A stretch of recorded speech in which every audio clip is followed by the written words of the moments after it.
કારસ્તાન કોનું? વડોદરામાં પૂર બાદ સફાઈની કામગીરી વચ્ચે સર્જાયો છે આ મહાસવાલ.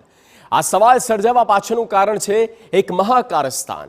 આરોપ છે કે તંત્રએ વડોદરાના યુવાનોને એએમસીના જેકેટ પહેરાવીને શહેરના વિવિધ વિસ્તારોમાં 3 દિવસથી સાફ સફાઈ કરાવવામાં આવી. આમ તો આ યુવાઓ વડોદરાના હતા, પરંતુ તેમને નોકરીની લાલચે એએમસીના સફાઈ કર્મીઓના જેકેટ પહેરાવી દેવામાં આવ્યા. એટલે કે તંત્ર હોય કે કોન્ટ્રાક્ટર, પણ વડોદરાના યુવાનોને એએમસીના જેકેટ પહેરાવીને દેખાડો કરવામાં આવ્યો. સાંભળો શું કહી રહ્યા છે યુવાનો. અમે આજવા રોડ સયાજી પાર્ક રહીએ છીએ અને બધા જ છોકરા આજવા રોડના જ છે. તમે ક્યાંના છો? આજવા રોડના જ છું.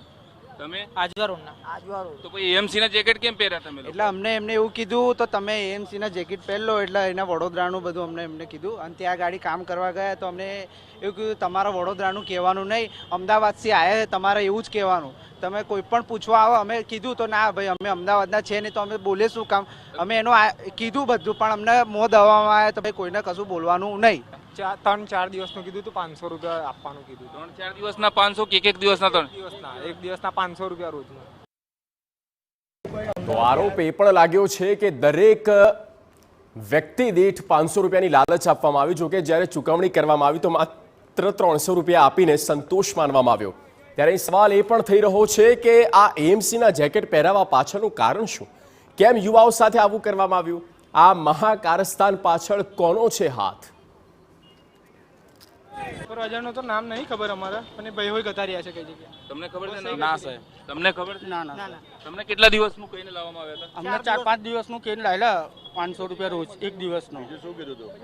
બીજું હા કે નોકરી મળશે, આ મળશે, પણ કશું સુવિધા આપી નહીં, જમવાનું નહીં આપ્યું, પાણી વાણી કોઈ વ્યવસ્થા નહીં. ગાડી બી અમને મૂકીને જતી રહી. તમને શું કહેવામાં આવ્યું? એ જ કીધું કે અમને 500 રૂપિયા રોજ આપશું, 4 દાડા લગીને તમારે કામ કરવું પડશે. આ મામલો ત્યારે સપાટી પર આવ્યો જ્યારે સામાજિક કાર્યકરોએ ખુલાસો કર્યા.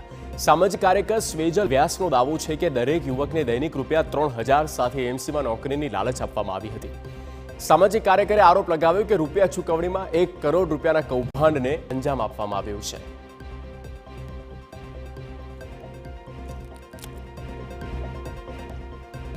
તો આ મામલે મહાનગરપાલિકાના મ્યુનિસિપલ કમિશનરને સામાજિક કાર્યકર દ્વારા રજૂઆત કરવામાં આવી. રજૂઆત બાદ મ્યુનિસિપલ કમિશનરે તપાસના આદેશ પણ આપ્યા. ત્યારે જોવાનું એ છે કે ખરેખર આ કોઈનું કારસ્તાન છે કે પછી મહાકૌભાંડ. જોવાનું રહ્યું કે આ તપાસમાં શું સામે આવે છે. અને એમના કોન્ટ્રાક્ટર અહીંયા જે હતો ગાડીમાં બસમાં, એને અમે પૂછ્યું કે ભાઈ તમે કેટલા રૂપિયા આપો છો હમણાં? તો અમે કીધું કે અમે 3000 રૂપિયા આપીએ. અને જ્યારે મેં અમને પૂછ્યું કે તમને કેટલા રૂપિયા આપવાના, તો કે 500 રૂપિયા. તો 2500 રૂપિયાની કટકી આવી એક ટીમ નથી, આવી 5 બસો છે, અલગ અલગ વિસ્તારમાં છે. 500 થી વધારે યુવાનોના આવી રીતે રાખેલા છે. વડોદરાના જ યુવાનો છે બધા, પણ એમને 3-3000 રૂપિયા લેકે ત્યાંથી છૂટશે. આ લોકોને 500 મળશે. 2500ની કટકી એટલે 12-13 લાખ રૂપિયાની એક ટાઈમની કટકી, એવા 5 દિવસની એટલે 50 લાખ 1 કરોડ જેટલી કટકી ખાવાવાળા